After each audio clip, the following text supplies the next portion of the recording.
Yo, c'est Cyrus, bienvenue dans le 4e épisode du Coup de Fil. Cette fois-ci, on va étudier l'existentialisme de Jean-Paul Sartre. Moi, j'ai du Sartre sur les dents.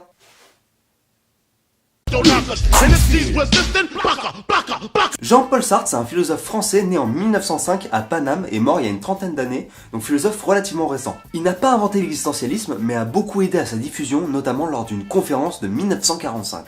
D'ailleurs, petite anecdote, il faut savoir que Sartre était extrêmement moche et très connu pour ses yeux qui divergent totalement, comme on peut le voir sur cette image. Divergent? Putain! Ça fait beaucoup, hein.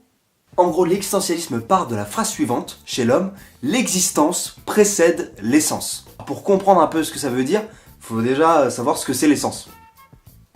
Si je prends un triangle, peu importe les points de vue, il a toujours trois côtés. C'est son invariance et son essence. Si je devais prendre un autre exemple, l'amour, sous contrainte, ça ne marche pas. Donc la liberté fait partie de l'essence de l'amour. Tu fais quoi? Genre avec un bouquin de philo, wesh. Il doit y avoir plein d'essence dedans, mec. L'existence précède l'essence signifie qu'on existe d'abord et ensuite on se définit par rapport à nos actes. Pas comme une boîte de mouchoirs vide, par exemple.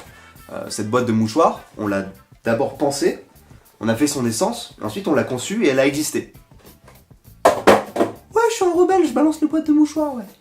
Eh ouais, mon gars! Et vu qu'en fonction de ce qu'on fait et des choix qu'on fait, on ne devient pas le même, nos actes modifient notre essence. Si bien qu'en fait, notre essence, elle change tout le temps, sauf une fois qu'on est mort. Bah parce qu'une fois qu'on est mort, on ne fait plus rien. Donc on n'agit plus et du coup, on va pas modifier notre essence. D'où la phrase « chaque personne est un choix absolu de soi ».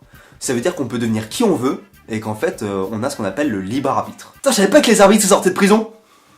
Voilà. Ça a sifflé. Ah, cette blague mérite un carton. Et puis j'avoue, je me suis pas foulé pour la trouver. C'est ce qui se passe dans Harry Potter. C'est pas le Choixpeau qui dit à Harry va à Gryffondor. C'est Harry qui demande au Choixpeau d'aller à Gryffondor. C'est lui qui fait le choix.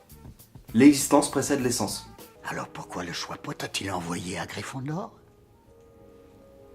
Parce que je le lui ai demandé. Exactement, Harry, exactement. Ce qui te rend différent de Voldemort. Ce ne sont pas nos aptitudes qui montrent ce que nous sommes. Ce sont nos choix. Une conséquence de cette liberté, c'est ce que Sartre va appeler l'angoisse. L'angoisse sartrienne. Par exemple, si je suis devant une falaise, il va se passer deux choses. D'abord, j'aurais peur de glisser ou que quelqu'un me pousse. Donc c'est une peur externe.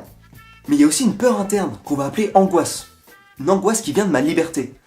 Le fait que je puisse sauter si j'ai envie, le fait que j'ai le choix en fait, ça m'angoisse. Parce que même si je ne veux pas le faire, je peux le faire.